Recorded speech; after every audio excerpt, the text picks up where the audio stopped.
are listening to the Solar Panel, the Phoenix Sun Show.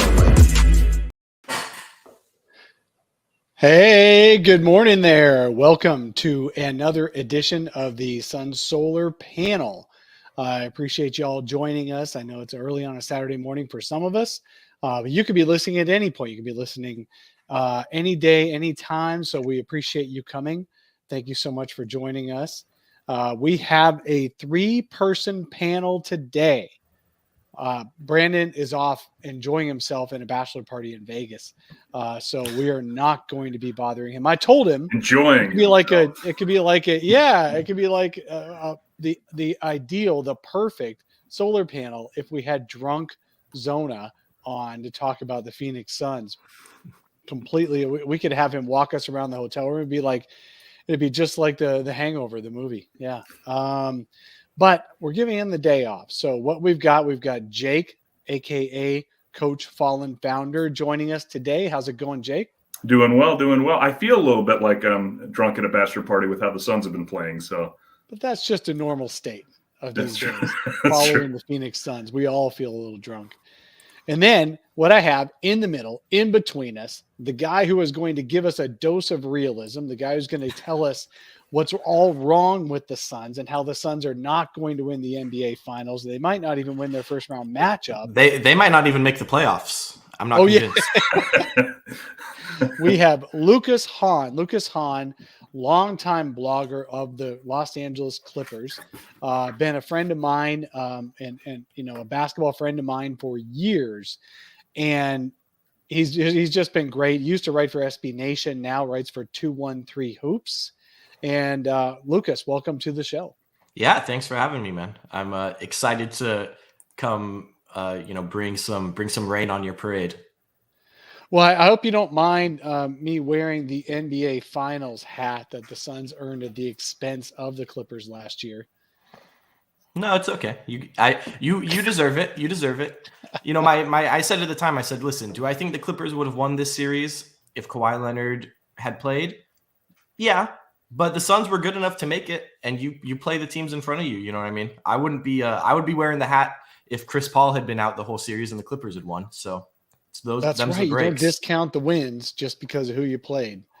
But that was the Clippers were very competitive last year in the playoffs. They actually beat the Jazz without Kawhi Leonard, but just ran into the Phoenix Suns at the wrong time for them. We are going to focus, first of all, this is how our show is going to go. We're going to focus on the last week for the Phoenix Suns. The Phoenix Suns, who now have 60 wins on the season.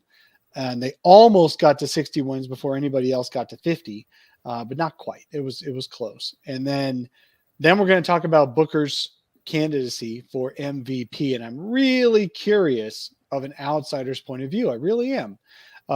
Totally, we're going to give Lucas all the room to talk about this and what he thinks an MVP should be.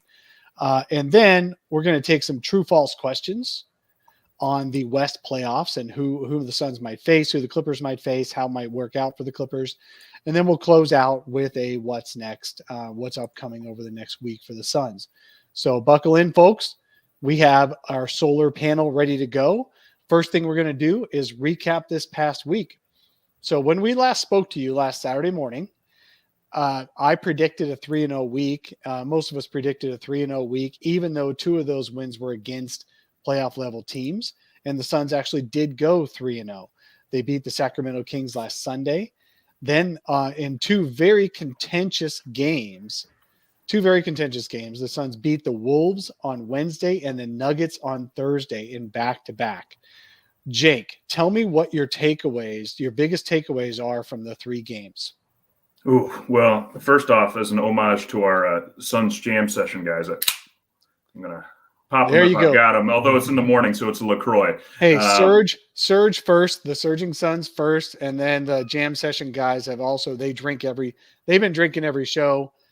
Surge has been chugging with the fellas every win. I think he's still drunk because he hasn't stopped drinking in the past year and a half. So good for you, Surge, and all you guys. I will chug some coffee for you.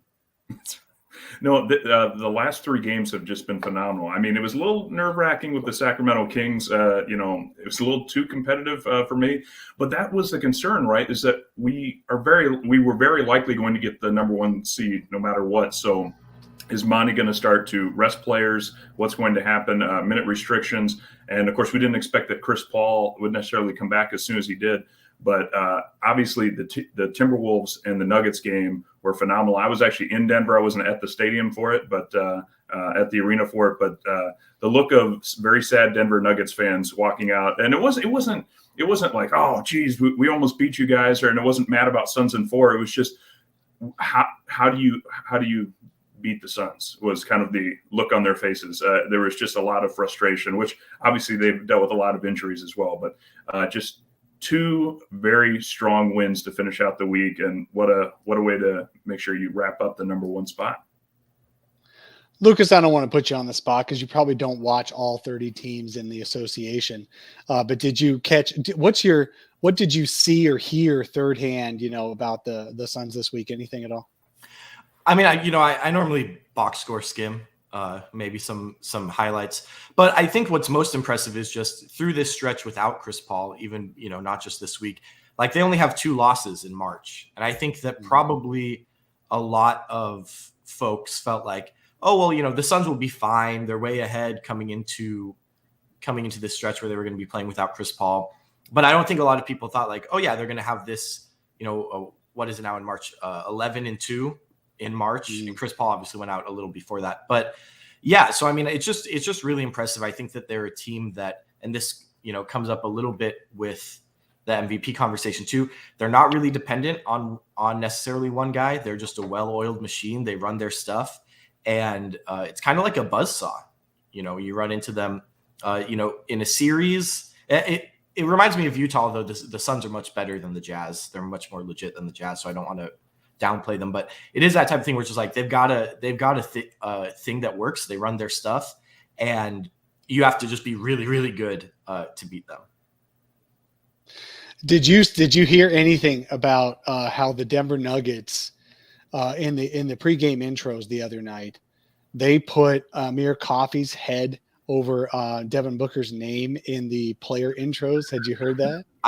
No, I did not hear about that. They used Amir Coffey's headshot over Devin Booker in the introing the starting lineups in the arena.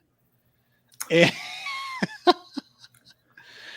anyway, Booker I wonder said if that was an accident or no. Imagine if Kendall was there. She would have had some questions about who she's been dating this whole time. Amir Coffey's like, yes. Booker's a handsome guy.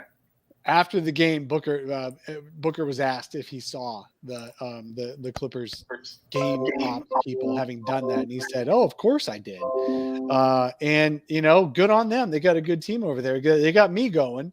Booker went out and scored 49 points and had 10 assists on top of that. It wasn't just 49 points. He only took 25 shots to get to 49 points, and he had 10 assists on top of that.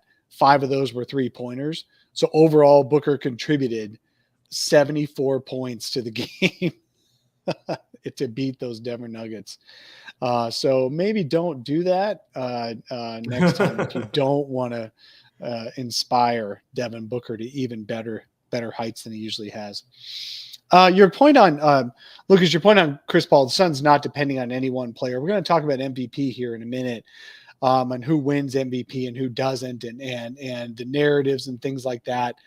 But we'll get to that in just a minute. Let's finish out the recap a little bit. Mm-hmm. The Suns did finish. Suns went 11-4 without Chris Paul.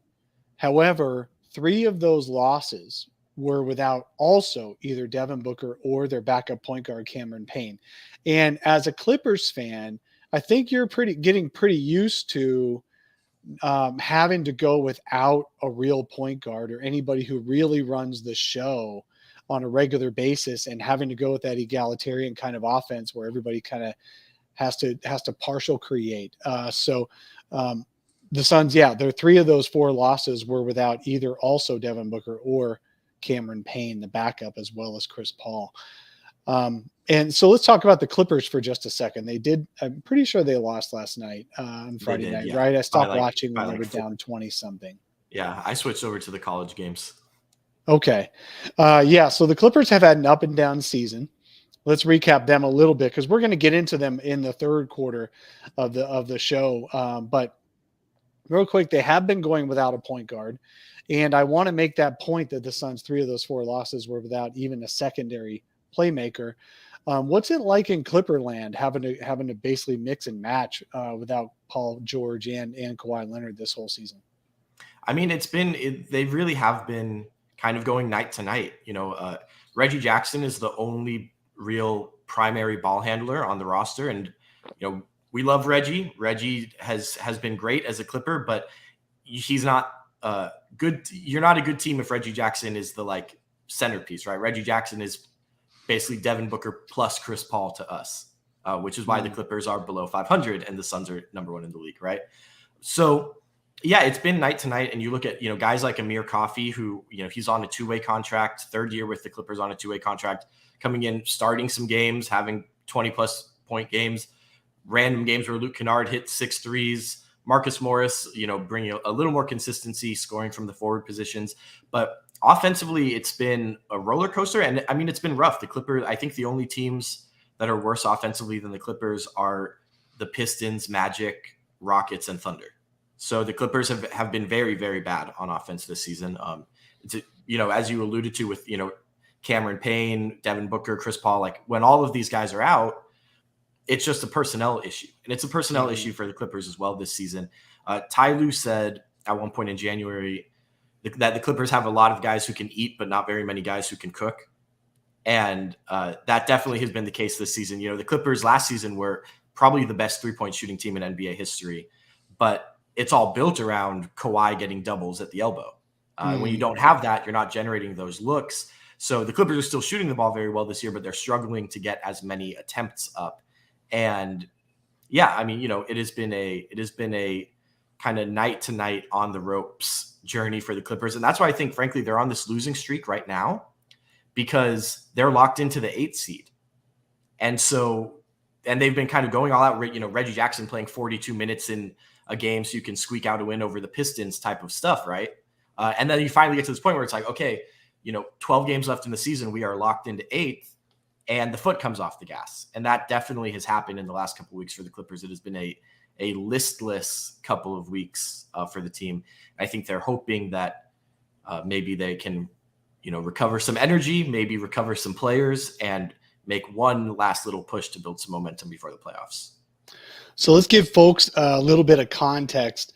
You talk, Lucas, about the Clippers being locked into the 8th seed pretty much, and that is very true. So while the top 7 seeds in the West have 43 or more wins, the Clippers right now have 36 wins in the 8th spot.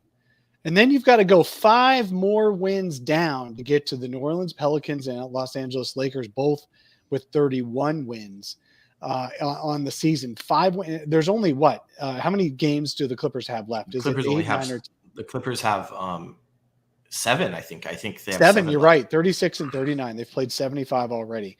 Yeah. So basically, there's no way the Clippers are not going to get 8th. So we'll come back around and talk about the play-in tournament and how that's structured for Suns fans are feeling so fortunate. We don't have to worry about the play-in. We'll talk about how LeBron James no longer wants to fire the guy who came up with the play-in idea. We'll get to that in just a minute as well. A couple more comments on the Suns. They are on a 7-game winning streak, 6 of those without Chris Paul. Chris Paul returned for 1 game against the Nuggets, and he had 17 points and 13 rebounds or 13 assists, and it looked like he hadn't even missed a beat. And what's amazing about this Suns team is that they didn't need any time to reincorporate Chris Paul because they kept playing the same way without Chris Paul. They kept playing the same way. Cameron Payne actually came in and almost put up Chris Paul statistics on a nightly basis. He plays the game obviously a little bit differently. He gets his shots a little bit differently. He takes a different number of shots. He's not as efficient, but he still had about 10 assists a game in this offense. And he's been a real revelation. And the Suns have proven that they can actually win games without Chris Paul, which does impact the MVP. And we'll talk about that in just a second. One last comment is that the Suns now have 7 straight games of 125 plus points scored. When, Lucas, I'm going to put you on the spot. You probably don't know this answer, and if you do, I'm going to be wondering how you knew it. So tell me, when do you think is the last time a team scored 125 plus points 7 straight games? Oh, man. I'm trying to think of teams that would be capable of doing it, but it's probably more random than that. I'm gonna skip like a whole generation of basketball and say it's gonna be like in the 90s when they were scoring like crazy. But I can't pinpoint who or when. I mean, it might even be the Suns. I feel like in the 90s had some of these crazy high scoring record games. I think the Nuggets did as well. Yeah, what's our answer? Well, Jake, I want to give you a chance. Okay. I would guess when the Warriors were setting the league on fire and doing title runs in the 2015 to 18 range. Is that what you're saying? All right, folks in the chat, let's see what kind of comment. 2018 Warriors, 95 Nuggets, 91 Blazers, something in the 90s, Sundress Dunks. Yeah, it's been that long. I'm the only one with gray in my hair here on this show. The 90s was actually the slowdown decade when the Knicks dominated. So the 90s is just slightly off, but you guys are on the right track back in the high scoring years. It's actually been since the 1988. Wait a minute. Hold on. This is an opportunity here. Dang, stat me. Yeah, I got to feed myself now. There's cooks and eaters in this kitchen. So we've got the 1988-89 Denver Nuggets. 30-some years. 30-some years. I can't even count this early. 33 years? Yeah. Since the last time a team scored 125 plus points in 7 straight games. I actually went back and looked at that stretch for the Nuggets, and they were actually in the 130s every time. I think their lowest game was in the 130s or 140s. It was just crazy. That was the Doug Moe years coaching those Denver Nuggets. That's the last time. And this is 6 of those games without Chris Paul being the leader. The Suns are actually first or second in the league in assists since the All-Star break, of which Chris Paul's only played 1 game. So there's your big stat me of the day, folks.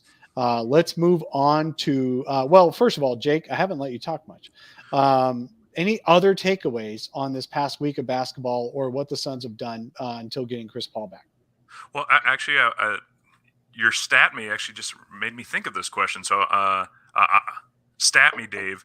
Is it true that the Suns were actually scoring more with Chris Paul out? Ooh. I think that's what I was keep hearing. Talking, I don't have, because I'm going to look it up. I've actually got that right in front of me. So help me out in the chat too, because I thought I was hearing that the Suns were playing at a faster pace because Chris likes to slow it down a little bit, grind the opponent down. So I think the Suns were actually putting some more points together.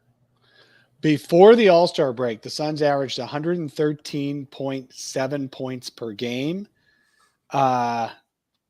And their pace was around 9th. After the All-Star break, since the All-Star break, it's 121.4. However, I will say that the entire league's offense has suddenly exploded since the All-Star break. Milwaukee Bucks lead the league with 123.8 points per game. And this is over 13, 16, somewhat game. Milwaukee has played 13 games. The Minnesota Timberwolves are second with 123.8. Suns are third with 121.4. Grizzlies at just under 121. And the Pelicans at 119, and so on and so forth. And pre-All-Star, over 50-some games, the highest scoring teams were 113.8, which is the Suns were only 0.1 points per game off of. That's just incredible. Yes, the Suns were scoring better and have been scoring better, but so is everybody else in the league. But still, the Suns are top 3 or 4 both times.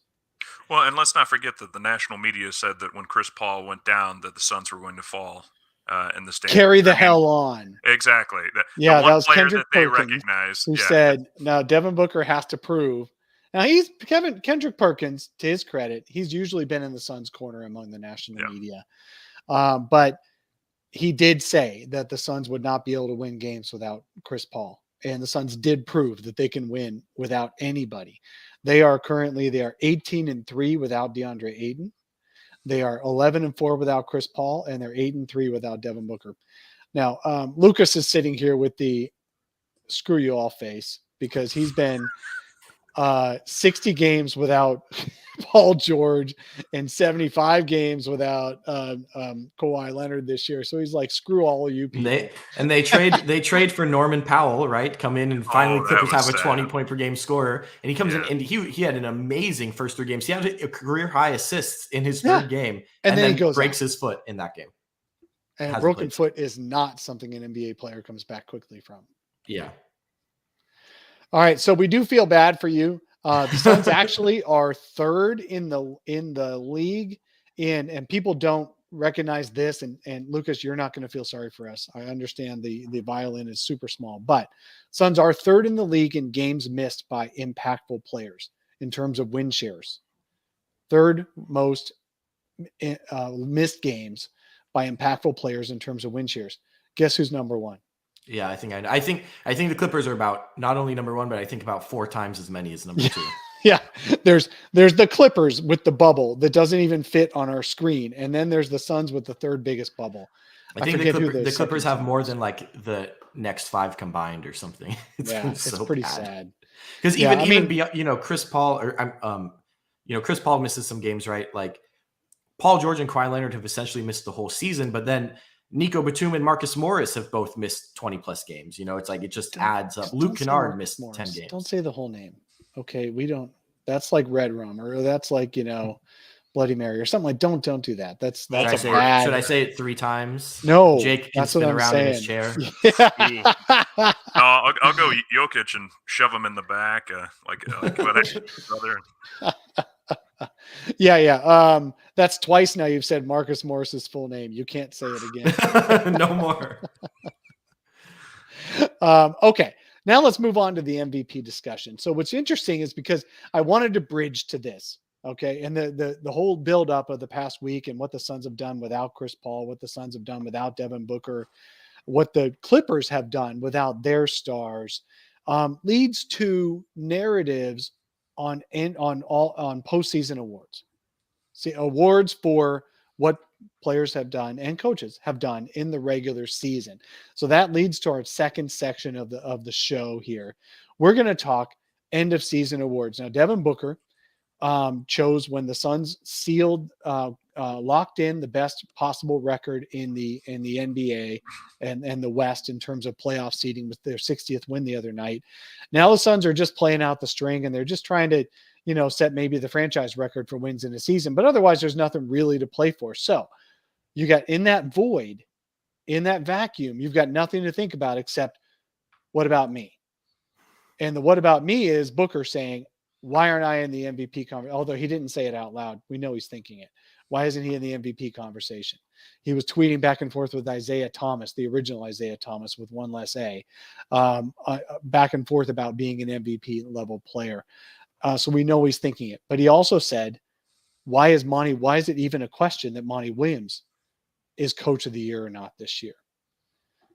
And a guy who is, and what I want to do is talk to you for a second, Lucas, about a guy who is going to be in that top 3 for coach of the year, as long as they get out of this losing streak, is going to be Ty Lue, because he's coached so much without his 2 best players the entire season and gotten them into a playoff position. What do you think between like a coach? If you've got all the talent in the world and you carry them to by far the best record in the league, is that being a better coach than and dealing with a few injuries? Or is the better coach the one who carries their team missing their 2 best players that they built the entire team around into a playoff position. Who deserves more votes in Coach of the Year, Lucas? Yeah, it's interesting. I mean, I think I wouldn't be even. You can hold me to this. I'm not sure that Ty Lue will make the 3 finalists for Coach of the Year, and I won't complain if he doesn't. He's been great. If if you were to rank the top 10 coaches this season or whatever, if you were to tell me you could pick one coach to have going forward, I would take Ty Lue. I think he's amazing in playoff series in particular. The Clippers are below 500, and I don't think they're going to finish above 500. And that's not to say that where they are with the players they missed isn't super impressive, and it hasn't been largely due to him. But I'm fine with him not even being a finalist for that. I think you look at JB Bickerstaff in Cleveland, Taylor Jenkins in Memphis, Chris Finch in Minnesota. Like, there are guys who have, I think, a better case to go up against Monty than Ty Lue does, because you have teams that are exceeding expectations and good. Like, the Clippers are exceeding expectations, but they're still bad, right? But Cleveland, you look at them with like Lauri Markkanen playing small forward. Everyone coming into the season was like, this is not going to work. What are the Cavaliers doing? And JB Bickerstaff has turned them into a good team, although they've lost their luster a little bit as the season has worn on. You look at Memphis really catapulting themselves into the elite conversation this season. The Suns are a team we knew would be an elite team coming into the year, right? So Monty's done a great job. I would probably rank Ty Lue 5th after those 4 guys. And then you talk about Eric Spoelstra, number 1 seed in the East right now, throwing a clipboard. Wow. Great coaches throw clipboards. So, they get in the face of their players rather than letting somebody else do it. Yep. So there are great, there are great coaches around the NBA. I mean, I won't think it's a great injustice if Monty doesn't win, or even, if they decide to put in the top 3 Bickerstaff, Finch, and Jenkins, then I'll be like, yeah, that's probably, that seems fair. That seems fine to me. But if they I would also be fine if Monty won and one of those guys got left out. I mean, I think you're picking, it's a bunch of amazing options. Yeah. In terms Coach, of Greg Popovich, who Monty, obviously sees as one of the greatest coaches ever. All of us do. Popovich did not win many Coach of the Year awards, even though his Spurs won 50 plus games for 20 some straight years and 4 championships in those years. Or was it 5? Might have been 5. So that's one of the things going against Monty. Jake, what do you think? I think the national media does not know who to attribute the success of the Phoenix Suns to right now. They if it's for MVP, it's Devin Booker's just outside the top 10 scoring, so we really can't give it to him. And it's but he has putting up phenomenal stats on the best team by far record-wise in the league. Yeah, but can't give it to him. Okay, well, then you want to give it to Mikal Bridges, Defensive Player of the Year. Yeah, but Rudy Gobert really changes. And you want that glass, defender, that, somebody that's going to block some shots. Okay, then you got to give it to the coach who should have won last year. Monty should have won last year. Thibodeau, everyone that voted for Thibodeau should have egg on their face now. And so it should go to Monty. And if it does not, I mean, this idea that, we thought you were going to be bad, but now you're good, so you're Coach of the Year, that doesn't make any sense. And I'll say this, I do love the contrast of coaches like Spoelstra getting in their players' faces, and then you see just like Monty and interview him after the game. It's like, yeah, I just really wanted to call up Chris Paul and Devin Booker, and I said, I'm really going to need you guys to play some good defense right now. And they just did it. Did it. Having great players that I can just coach up. And, he's like that parent that doesn't get mad at you. He just goes, I'm just disappointed. And all of a sudden, all the kids start, oh, geez, I disappointed him. I got to step up. So we should have Coach of the Year. We should have Defensive Player of the Year.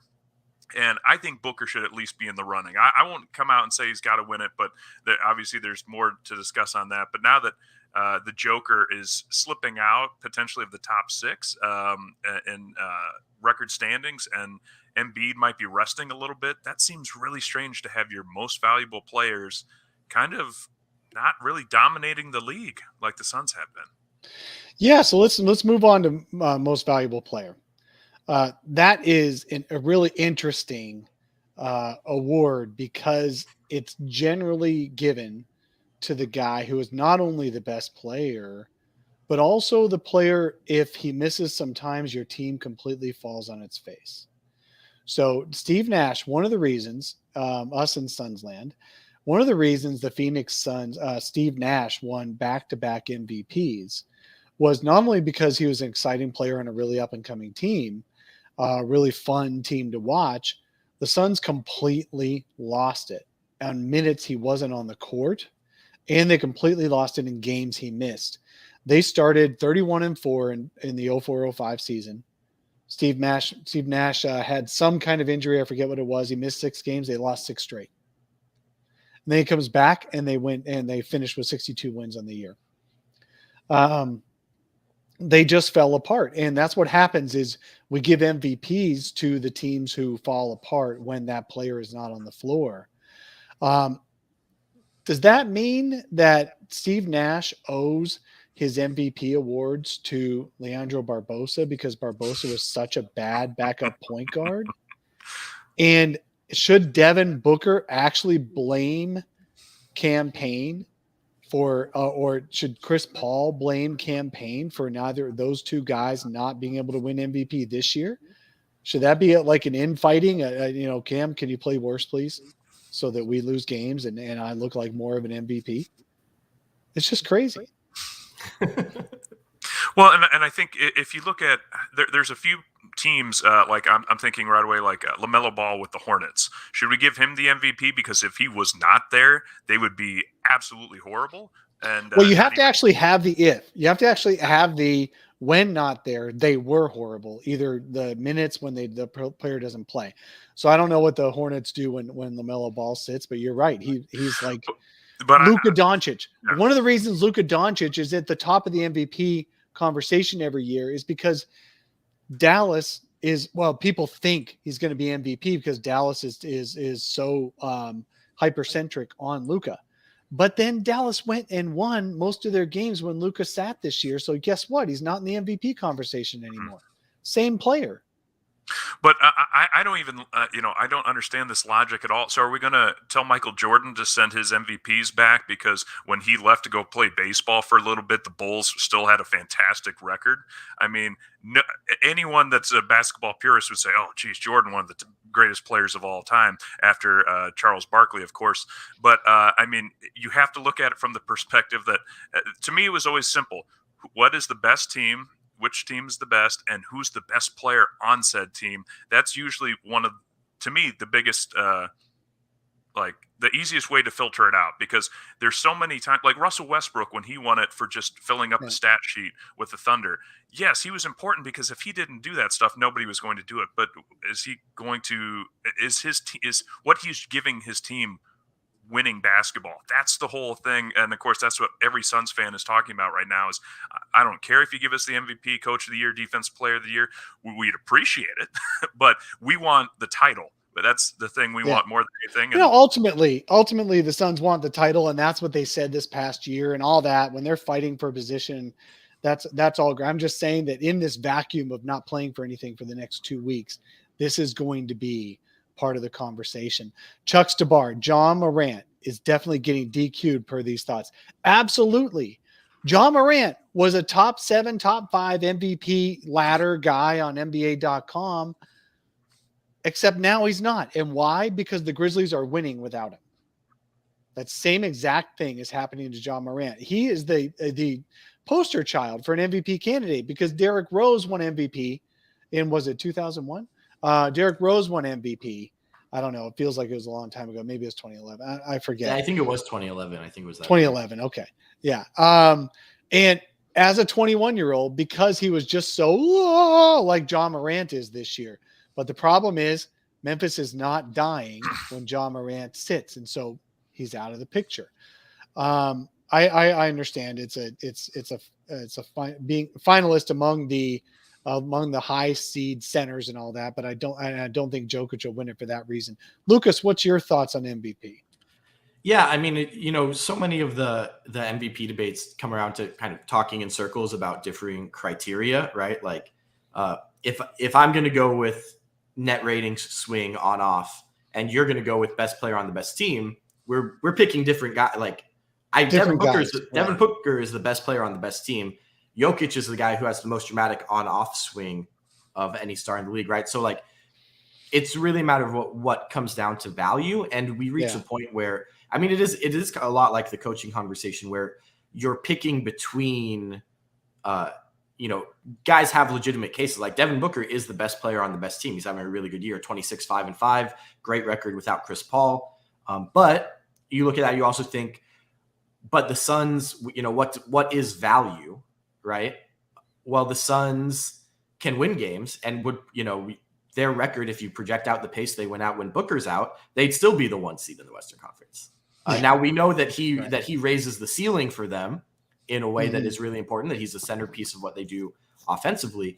But, is the added value there more marginal, or is it more of a playoff added value, right? When you talk about putting stars in playoff games than in the regular season where they can kind of hum along, with or without him for a couple weeks at a time. And Jokic is the guy who, like, the Nuggets are good, not great, right? But they're 12 games above 500. They were 500-ish for a while, and I was kind of cold on that, but now they're 12 games above 500. And they just, like, every game you look at the box score for them, they're 50 games this year where they've won by 3 and Jokic is a plus 18, right?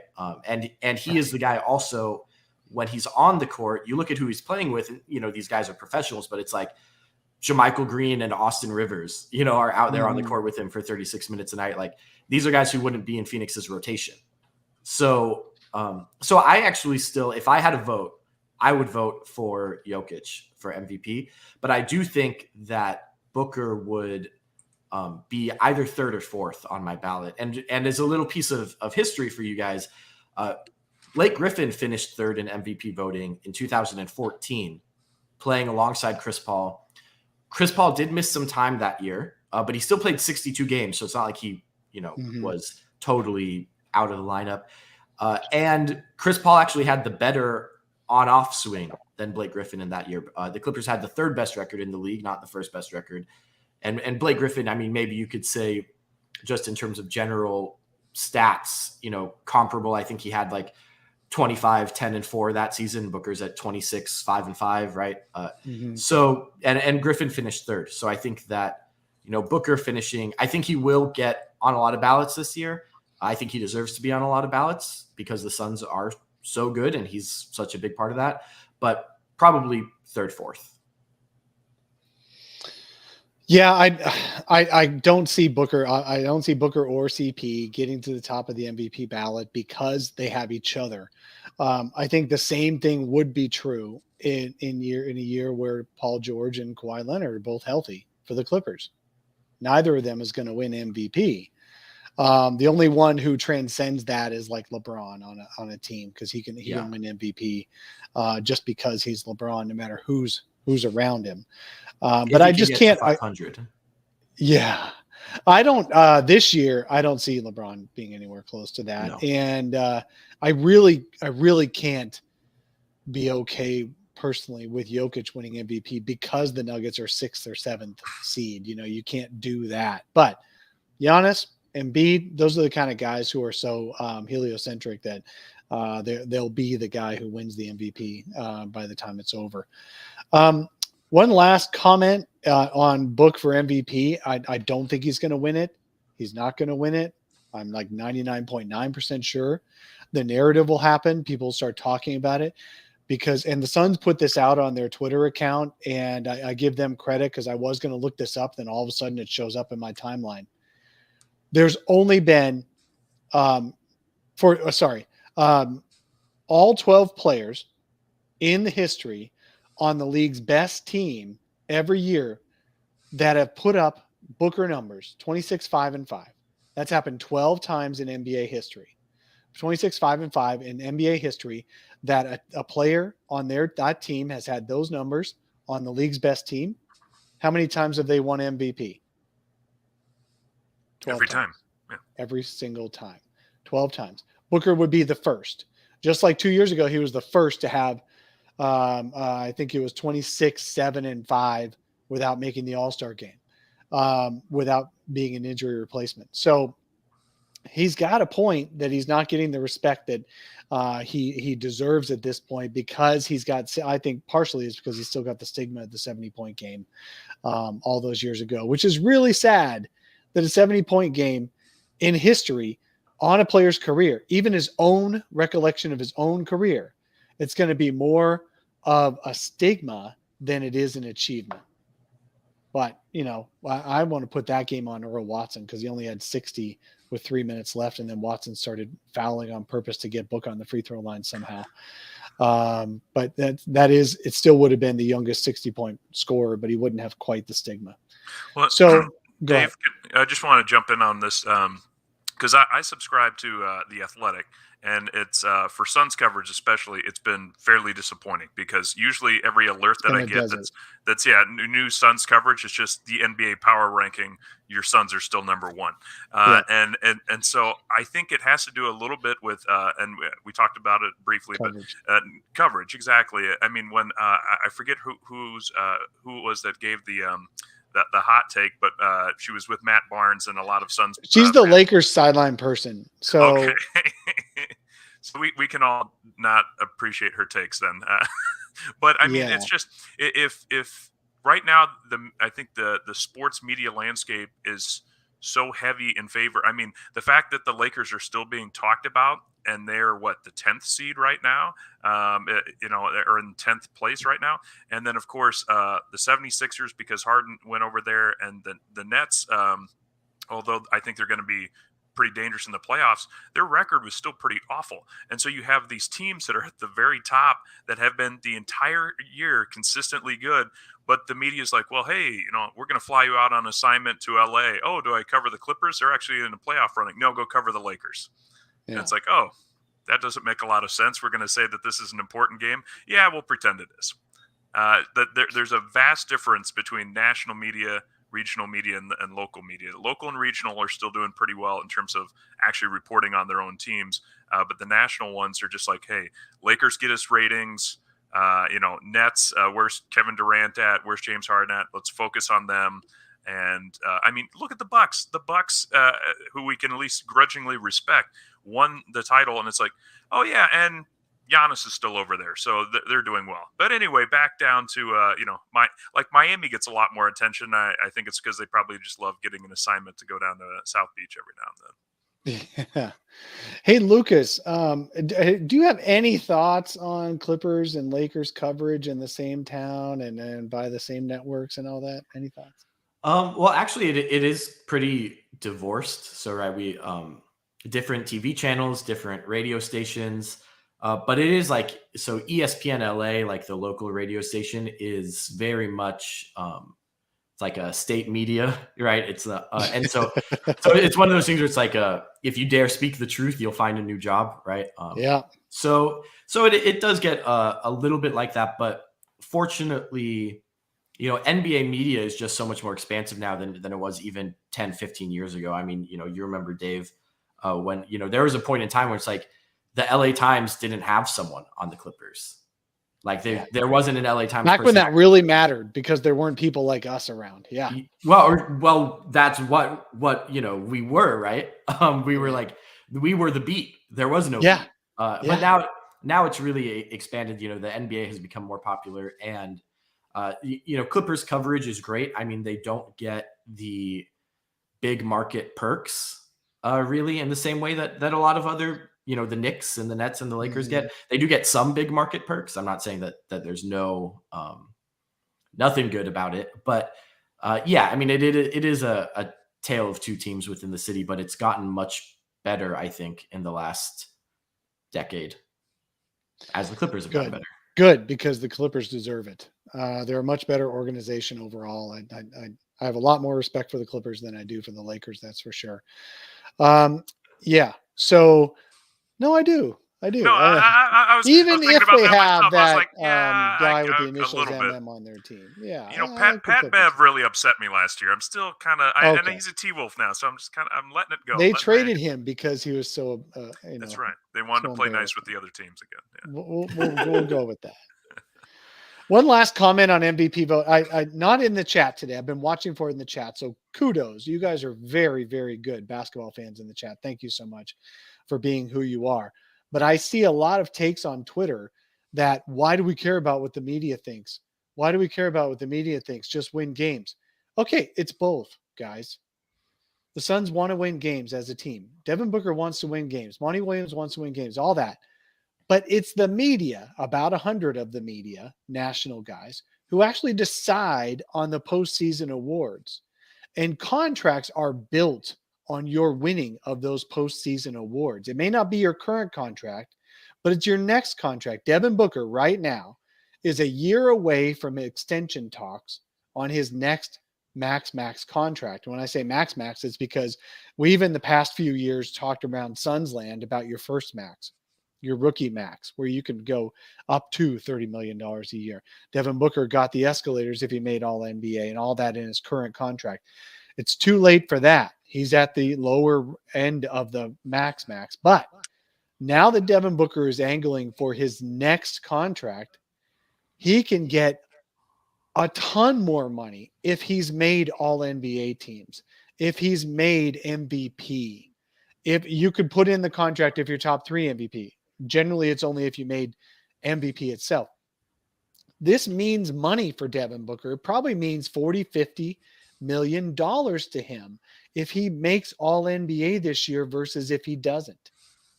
If he makes 2 all NBA teams this year and next year, he'll get more money potentially in his next contract than if he only makes 1 or none. So it matters to Devin Booker, and don't hold it against him. If don't say, God, just focus on winning, Book. He is focused on winnings, but he's also focused on getting money in his next contract, and don't hold that against him.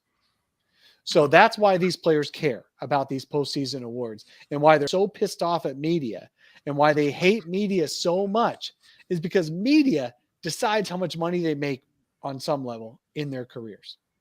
Well, and don't forget sponsorship deals too. I mean, NBA or like Nike would love to do. I mean, I think there's something that Booker was talking about with Nike coming up. But I mean, these types of players, like that was a big concern for Giannis. Remember in Milwaukee, he was crushing it.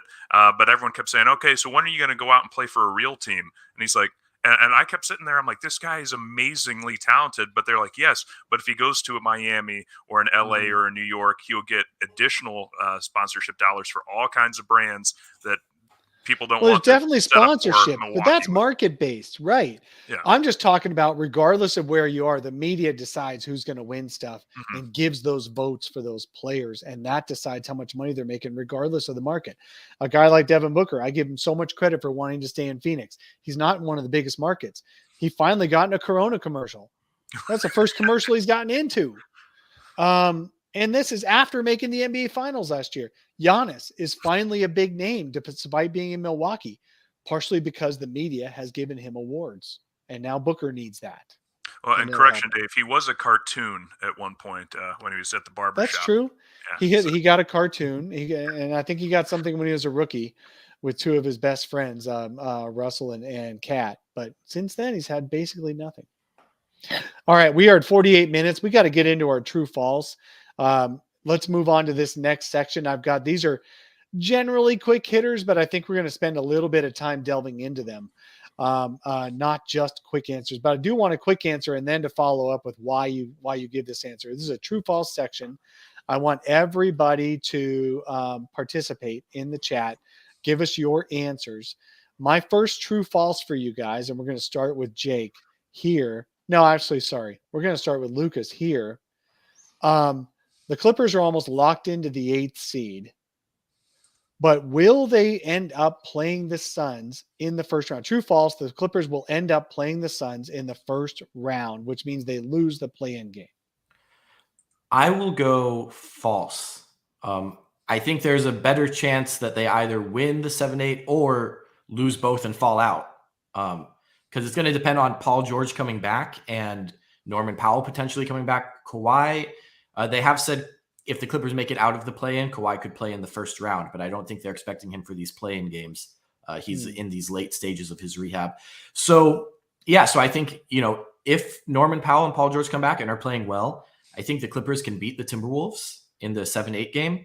If they don't come back, or if they come back and they're rusty, they're not playing well, the team doesn't mesh in the short amount of time they have together, I could very easily see them losing to the Wolves and then losing to the Pelicans.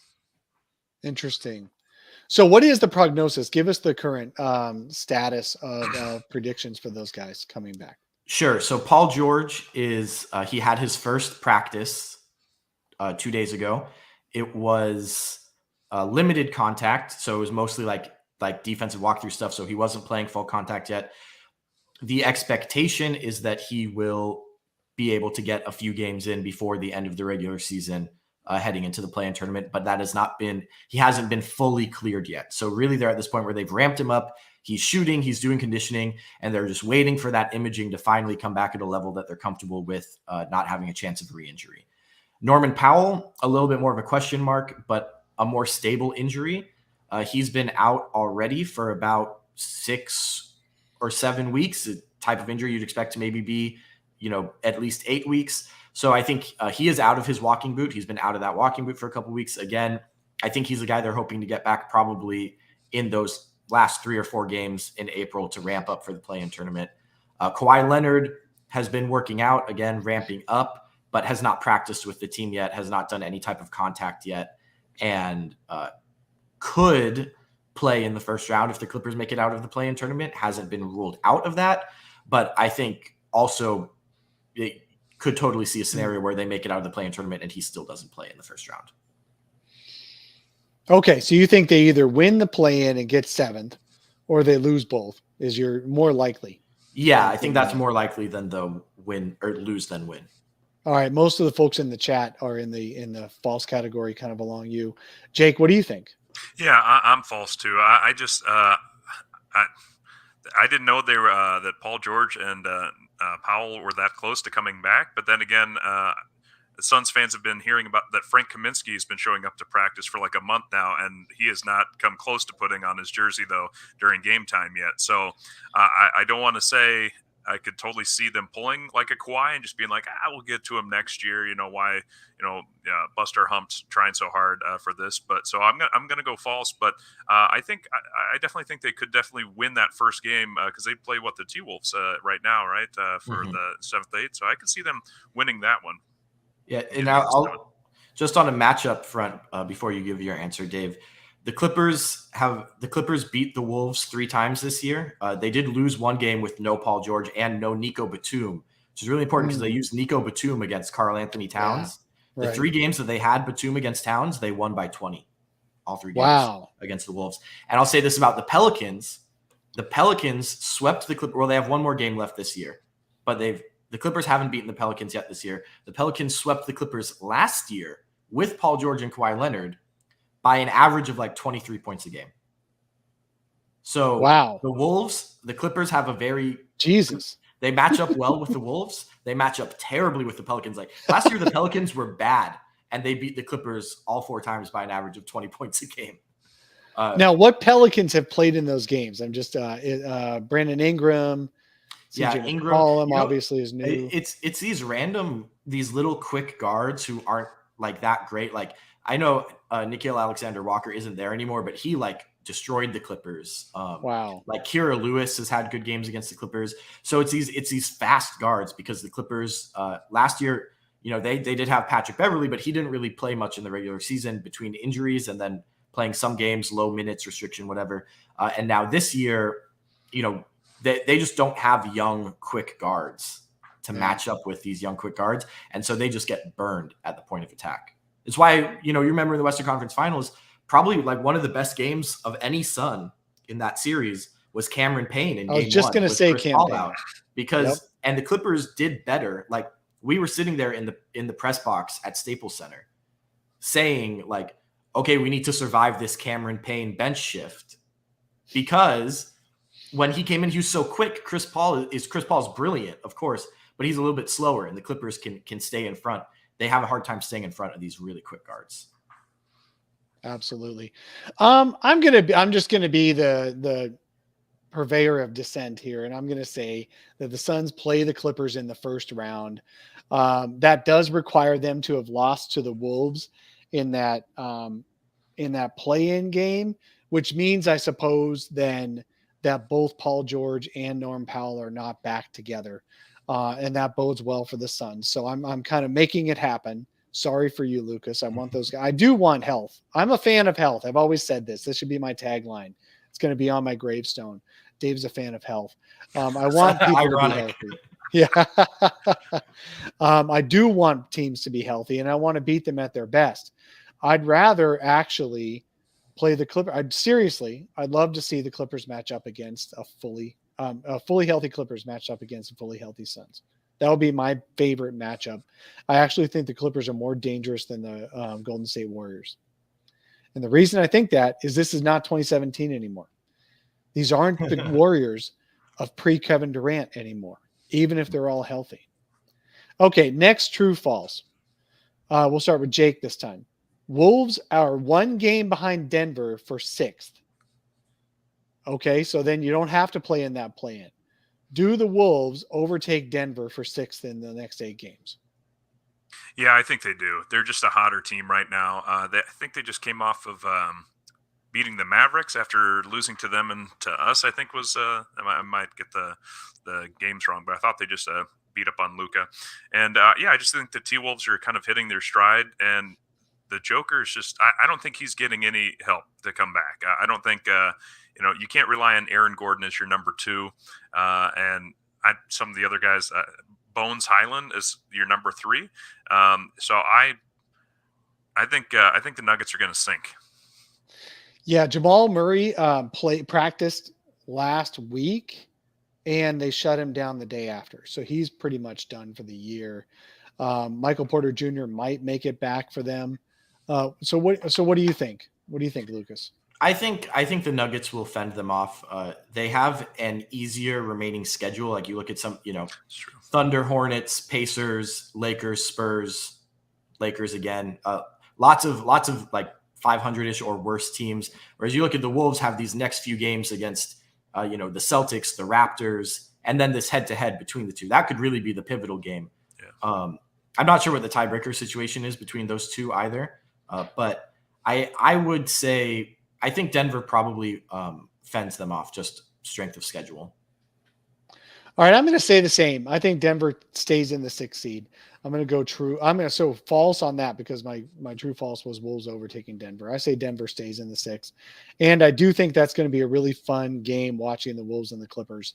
So that'll be interesting. And then it could be, if that happens, then the loser, let's talk through the play-in rules. So the 7-8 play each other for 7. And then the 8 plays the winner of 9-10. Am I correct on that? Yeah. So let's assume then that the Clippers got themselves into 7th. Wolves lost that 7-8 game. Do the Wolves win over Lakers and Pelicans? Whoever wins that 9-10? I think the Wolves make 8th. I think they would be the favorite for that. I mean, the Pelicans, the Pelicans are, I think they started the season like 1-16.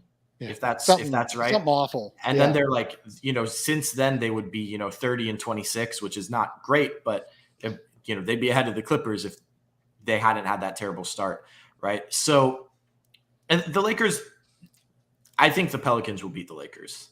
I'm not super. Yeah, I think so too. I think the Lakers want. I think they want this season to be over. Like, I don't think they're looking at this like we have this chance for redemption. I think they're like, can we please be done? This has been miserable. Yeah, if they could forfeit the rest of their games, they probably would. and I think the Pelicans versus the Clippers or the Wolves. I mean, I give them a shot, but I would say if the Clippers beat the Wolves in the 7-8, I think the Wolves will hold on to 8th. Okay, those are my next 2 true falses. I kind of jumped ahead asking that question. Basically, will the Lakers or Pelicans? So Lucas, you're picking the Pelicans to beat the Lakers. And then would you say that the Wolves beat the Pelicans?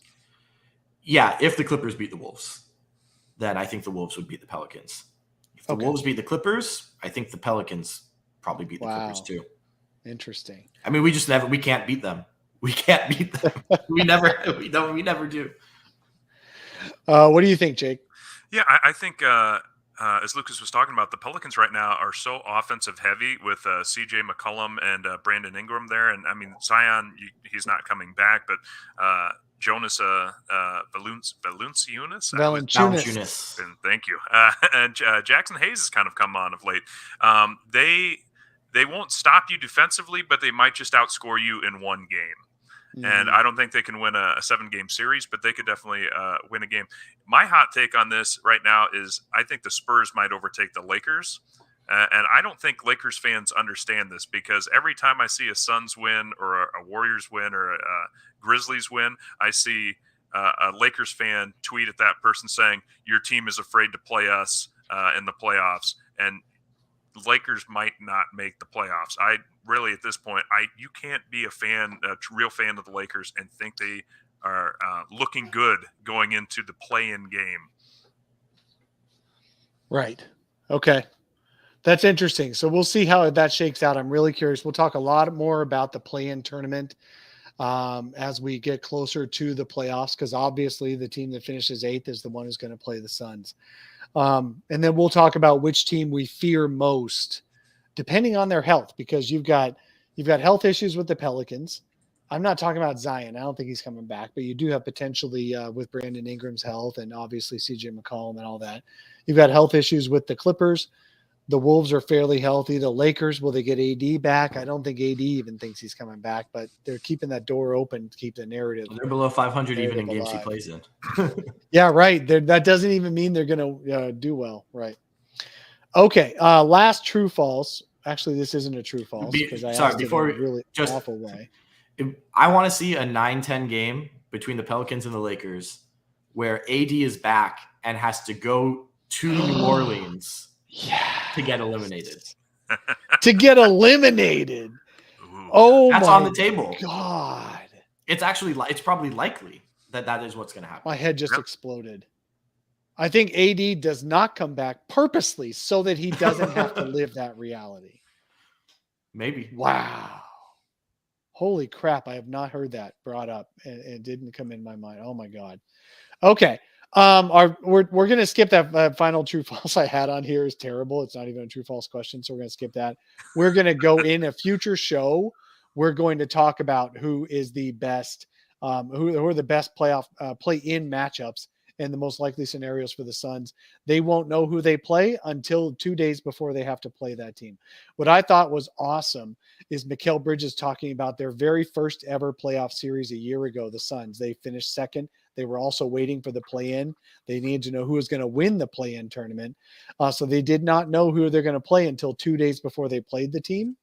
And Mikal still said the Suns coaching staff had 2 hours of playbook for him to review, hours worth of playbook to read the night before their first practice. So the Suns Chris Paul has said they're the most prepared coaching staff he's ever had.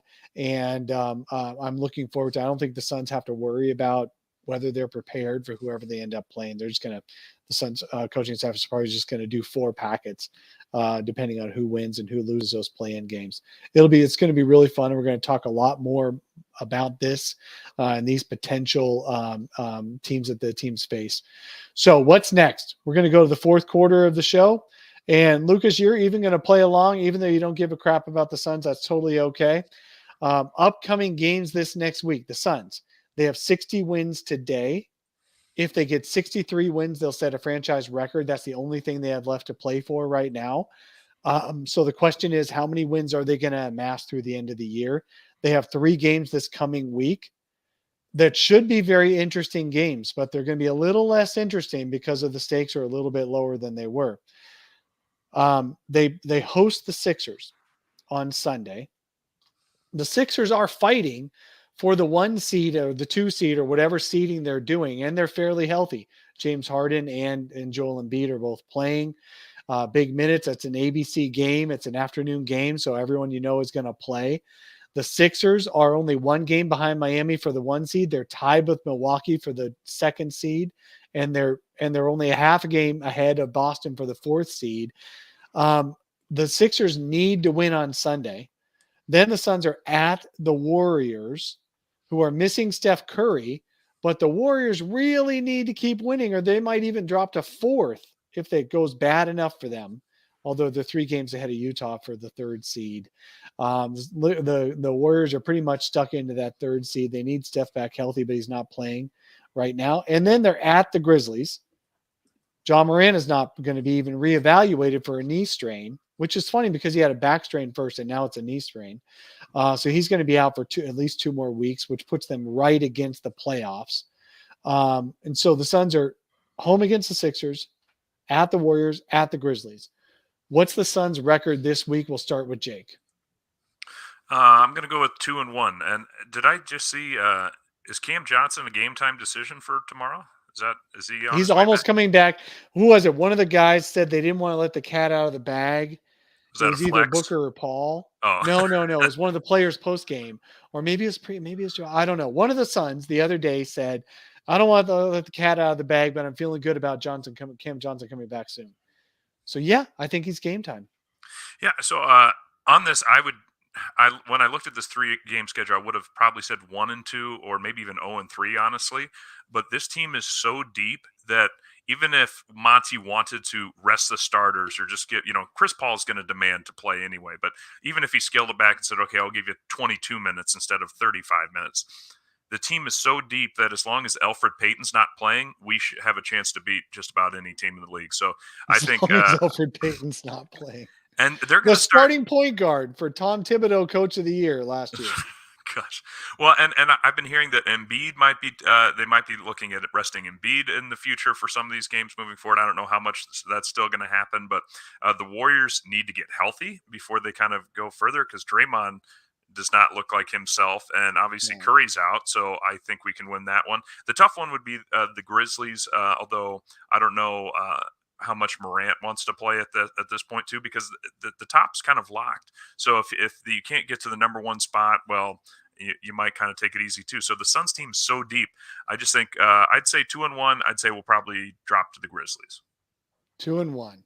Lucas, after I gave that intro there, what do you think the Suns are going to do this week? I'm going to agree with Jake. I'm going to say 2-1, drop to the Grizzlies. I think the Suns are going to reach this point where it's like, okay, they don't really have a lot left to play for. But right now you've got still Chris Paul just getting back on the court. And so these are kind of meaningful reps when you've been missing such an important player for such a long time. Like you really want to get the most out of these next 3 or 4 games. Just to kind of, I know the Suns mesh really well. They played a lot of games together before Chris Paul got hurt, but you just want to kind of get everything clicked back into place. And Chris Paul is going to want to beat Doc Rivers. That's an angle to the Sixers game. That's right. But that road game against the Grizzlies is going to be a tough one. The Grizzlies are really good. And I think the Suns do start to take the foot off the gas a little bit, especially with Chris, if anyone knows, I know, right? Like, yeah, you would. Chris Paul is gonna strain a ligament in his thumb or pull his hamstring or something, and you want to like keep that guy in bubble wrap. In games that don't matter. The problem is he tears the bubble wrap off. That's his problem. Yeah, but when he was with the Clippers, he would sit games for rest near the end of the season as well. The Clippers were never in this position where you're 10 games ahead of the league with 8 games left. So I don't know exactly how he'll do it, but like I've actually been eyeballing, tell you selfishly, the Suns have this Lakers Clippers back to back where they play the Lakers in Phoenix on Tuesday, April 5th. And then they fly to LA to play the Clippers in LA on Wednesday. I've been kind of looking at that and thinking, I wonder how many guys are coming on that plane. Yeah. Because the Clippers did it actually. They had a game, one of these seasons where they were already clinched and they had a back-to-back where they went from LA to Utah. And they kept all the starters in LA. They just sent the bench and the prospects to Utah. So that I've kind of been eyeballing that as a potential free. That's win interesting. For the Clippers. I can totally see the Suns doing that because there's no way Chris Paul will let himself be played on a lower minutes unless he's just not in the game at all or not even in the city. So I keep him in another state. Well, and the Suns need to figure out their emergency point guard situation. It looked like it was going to be Aaron Holiday. I think it's still Aaron Holiday. There was that debate for a little while with Suns fans about whether we should cut Frank Kaminsky because we don't want to let Elfrid Payton go. And okay, that's right. Yeah, That's right. And I think and then sign Ish Wainwright through the playoffs. Yeah, Ish is on a two-way. Yeah. So if you want to keep team chemistry and all that, and Ish is he's a good linebacker on the sidelines in case there's any kind of fights that happen. And after the Denver game the other night, we might need him to defend Chris Paul against Jeff Green. So that's interesting. I would definitely say that the Suns will try to keep Ish in the playoffs. That would mean, either letting Elf or Franco. And I honestly, I'm on the Elf bandwagon of letting him go. I would rather see Frank come back if that's even a possibility, which I hope it is. Even if Frank can't come back, would you rather have injured Frank than possibly playable I'd rather have Elf? 6 fouls of a big man against a Giannis type player, and just because the way Cam Payne is playing is phenomenal. Chris Paul, we already know, and Aaron Holiday can do those emergency spot minutes, and Landry Shamet has actually not been horrible over the last several games. So I feel very good going into this stretch. Yeah, we didn't take him any time, Lucas. I wasted a little bit of time today not having you recap your experience with Chris Paul and then your experience with Landry Shamet. But they've both been incredible for the Suns.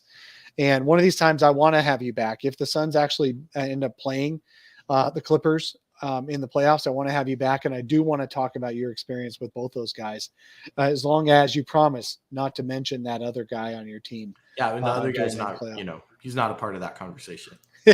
Okay, good. All right. So my prediction for this coming week is actually 3-0 for the Suns. I think they're on such a freaking prove it to everybody roll that they're not going to let up against the Sixers, Warriors, and Grizzlies. If they're going to let up, it's going to be a little bit closer to the end of the season. It's going to be against a non-playoff team. And that's because they're not even going to send those guys to the city. I like what Lucas said. I think the Sixers, they're going to want to win on ABC, and the Sixers are going to play Joel Embiid and James Harden. And Chris Paul's not only going to want to beat Doc Rivers, he's going to want to beat James Harden in a game. And then at the Warriors, I think the Warriors have been talking all kinds of crap this year about the Suns whenever they can, especially Draymond Green. So the Suns are going to want to punk the Warriors. Who cares whether Steph is playing or not? And then against the Grizzlies, I mean, Ja Morant had that 4-step game winner against the Grizzlies against the Suns earlier this year. So I think the Suns are going to want to just get that foot on the neck win against the Grizzlies as well. I think the Suns do have something to play for this week. It's the week after where they're going to start resting guys is my prediction. So I say they go 3-0 this week. All right. Thank you so much for your time today. I really appreciate it. You guys. Lucas, tell us where we can find you around the web. Sure, yeah. Twitter at Lucas J. Hann. You see my name spelled there, just the J is in the middle. At 2 and 3 Hoops is my blog. My podcast is The Lob, The Jam, the podcast, or if you just search 2 and 3 Hoops and where you get podcasts, it'll come up. We actually have an episode coming out today with Reggie Jackson that is going to be really exciting. Nice. Yeah, I think I did a better job booking than you did. you got stuck with me. You leveled up. Yeah. but yeah, so we got a great episode coming out today with Reggie, and I hope not to see you again for a little while, but if we do, it'll be a good time. I would love to have another series. I thought that was a fun playoff series last year. All in all, obviously, I have more fond memories than you do probably, but definitely, I thought it was a great series, and that'd be fun to. I hope we get 7 and see you back in the conference finals again when Chris Paul's been playing for a month, because I don't think and Kawhi Leonard and Paul George are back. Yeah, I don't think that that the Clippers are going to get to kind of their idealized version of themselves. Even if all 3 of these guys come back, they're not going to be, they're not going to together. Yeah, they're not going to be able to read each other's minds and play, top notch. But if they can upset Memphis and then we see what happens. Hey, right? I want you guys to upset Memphis. That would be awesome. I'm sure you do. All right. Okay. Thank you. Jake, where can we find you? Yep. At Fallen Founder on Twitter, currently trolling the Lakers, who just don't quite seem to understand where their team actually is in the world right now. Lakers fans never understand where their team is in the world right now. And national media is supporting that notion. They also don't know where the Lakers belong in the world right now. And they know they're in Los Angeles. They know they're. Oh, Jesus. That part they're aware of. That's all they get right. All right. My name is Dave King. You can find me at Dave King NBA on the Twitter. You can find my blog, brightsideofthesun.com. And you can find this podcast. We also have, make sure you subscribe. Subscribe to this podcast, the audio version, because we also do midweek episodes as well that are just through the audio feeds. So go find Sun Solar Panel on your podcast feeds if you want more, even more of Dave. And everybody wants more Dave, I'll tell you that. Stab me, Dave. That's right. So you can find us all. Thank you so much, everybody, for joining us today. Thank you to the Flaming Ballers in the chat. I really appreciate you guys' input. You guys are great fans, and we'll see you all again next time.